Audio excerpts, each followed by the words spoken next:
الحمد لله رب العالمين حمدا كثيرا طيبا مباركا فيه وأشهد أن لا إله إلا الله وحده لا شريك له وأشهد أن محمدا عبده ورسوله أما بعد সম্মানিত উপস্থিতি, আজ আমরা আলোচনা করব আল্লাহ সুবহানাহু ওয়া তাআলার প্রতি বান্দার আদব ও শিষ্টাচার নিয়ে। আল্লাহ তাআলা আমাদের স্রষ্টা, আমাদের রিজিক দাতা, আমাদের পালনকর্তা। এই পৃথিবীতে আমাদের বেঁচে থাকা সম্পূর্ণভাবে তার করুণার উপর নির্ভর করে। তার রহমত ছাড়া একটি মুহূর্ত আমরা কল্পনা করতে পারি না। আমাদের অস্তিত্বের প্রতিটি কণা তার দয়ার ভিখারি।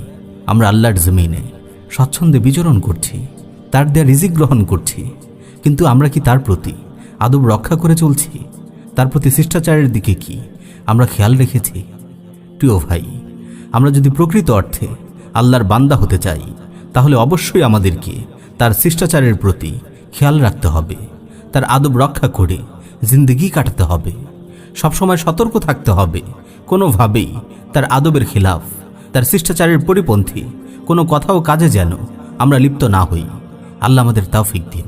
প্রিয় ভাই, আল্লাহর সঙ্গে পরিপূর্ণ আদব রক্ষা করে চলতে হলে আমাদের তিনটি বিষয়ের প্রতি সর্বোচ্চ গুরুত্ব দিতে হবে। প্রথম বিষয় হলো আল্লাহর নাজিলকৃত ওহীর উপর পরিপূর্ণরূপে বিশ্বাস স্থাপন করতে হবে।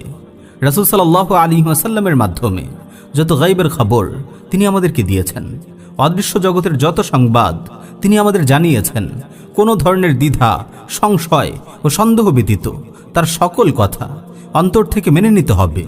কবরের সওয়াল জবাব, জান্নাতের নিয়ামত, জাহান্নামের শাস্তি ইত্যাদির কিছুই আমরা দেখিনি, কিন্তু আমরা আল্লাহর কথার উপর শতভাগ বিশ্বাস স্থাপন করেছি। কারণ আল্লাহ তাআলার সকল কথা তার অফুরন্ত জ্ঞান ভাণ্ডার থেকে উৎসারিত। জগতের সব কিছুর ব্যাপারে তিনি সম্যক অবগত। তিনি সত্যবাদী।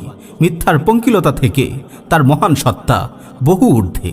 আল্লাহ তাআলা বলেন, ওমান আসদাকু মিনাল্লাহি হাদিসা, কথায় আল্লাহর চেয়ে বেশি সত্যবাদী আর কে হতে পারে? প্রিয় ভাই, অনেক গায়েবের খবর এমন আছে যেগুলো আমাদের বুঝে আসে না। অদৃশ্য জগতের এমন অনেক বিষয় আছে যেগুলো আমাদের পুরোপুরি বোধগম্য হয় না। যেমন ধরুন, হাদিস এসেছে কিয়ামতের দিন সূর্য মানুষের মাথার একেবারে নিকটে চলে আসবে।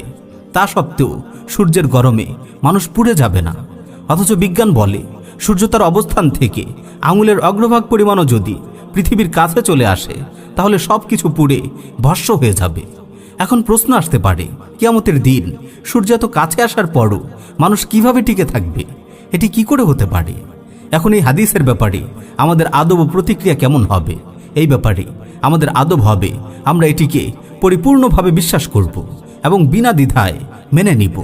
এই সম্পর্কে আমাদের হৃদয়ে কোনো দ্বিধা ও সংশয় থাকবে না। আমরা বিশ্বাস করব এই ব্যাপারে রাসূল সাল্লাল্লাহু আলাইহি ওয়াসাল্লাম যাই বলেছেন হক ও সত্য বলেছেন।